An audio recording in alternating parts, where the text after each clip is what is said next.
Hello guys, how you doing? I've been away, but I'm back now. I've been in Africa.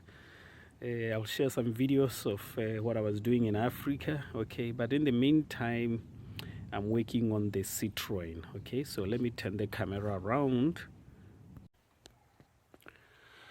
Right, as you can see here, I have removed the cylinder head. I didn't film removing all the stuff because I've already made videos, how to change the timing belt and removing the top part of the cylinder head, so also alternators, all the stuff I've already filmed, showing how to take them out. So you have to check those videos only up to the cylinder head. Up to the cylinder head, just removing them bolts. Okay, so it was totally unnecessary to make the whole video like that. What I've done here is, what happened was the engine was pushing air into the cooling system. All right, so I noticed the heater not getting hot, and I was wondering, oh, what the hell? And when I come this side and I open here, then it explodes. There was just too much pressure on the system. The pipes here, they were so stiff. So I thought, wow, what's going on here? Could it be the cylinder head gasket? Maybe. So I decided, okay, I'm just gonna drive it again until it gets hot, then pack it, then open this when it's cold. Okay, so I pack it in the evening. So tomorrow morning I opened this bottle. In the morning when I opened this bottle, there was so much pressure inside. As you can see, this bottle is dirty inside. There was so much pressure inside, it blew the water out. Okay.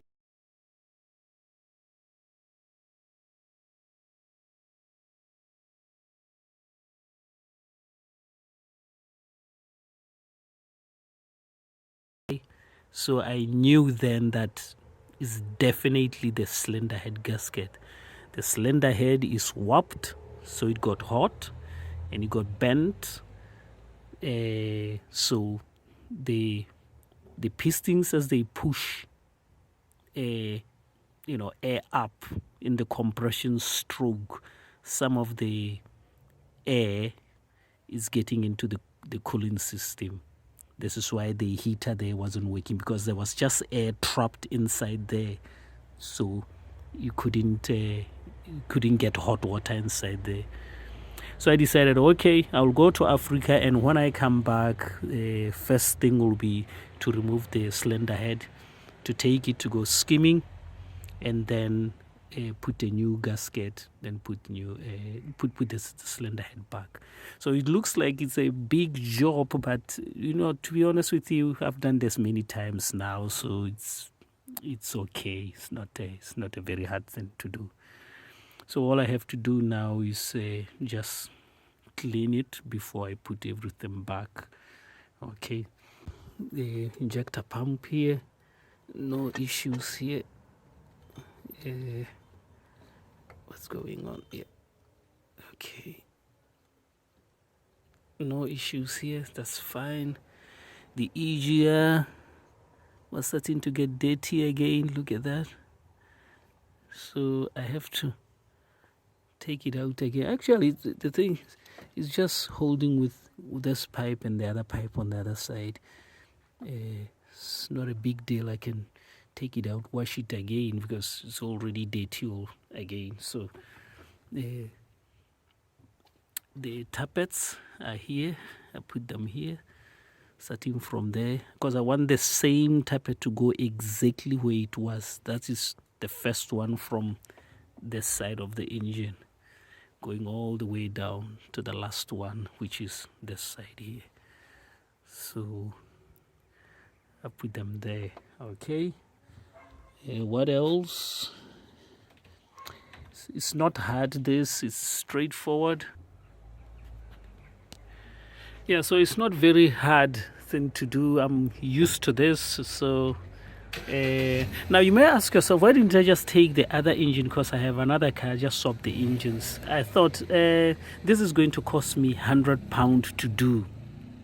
So throwing away the engine because of £100, I think it's just ridiculous.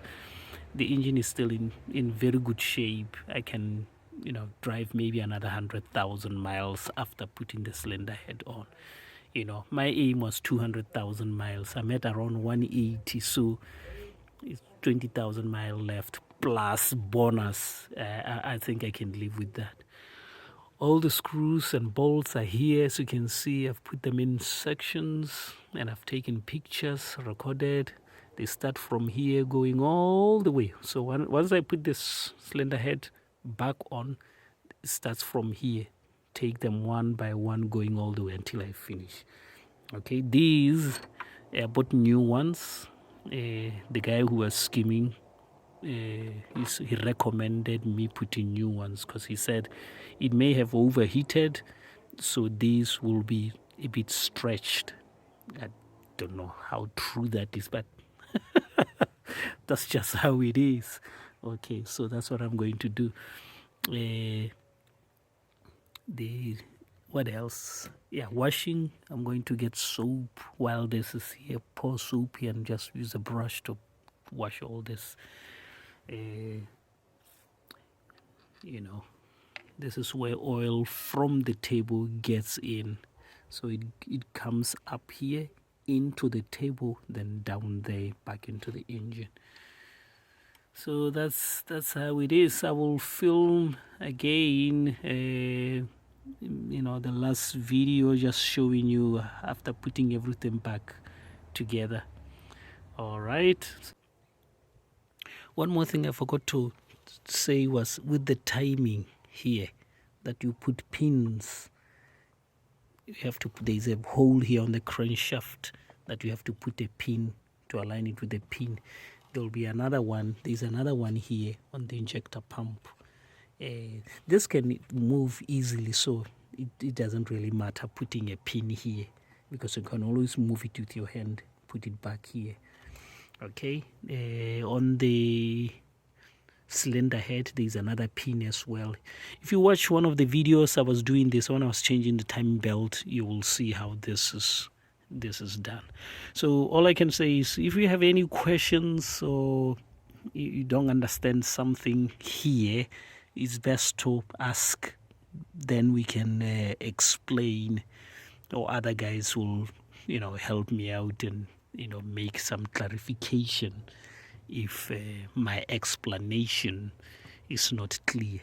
Okay, so I think that's about it. To get access here, you remove the wheel here. We remove the wheel here, remove the pulley. There was a pulley there, it is right there, to get access into to the cover here and the crankshaft. Okay, so I think that's it.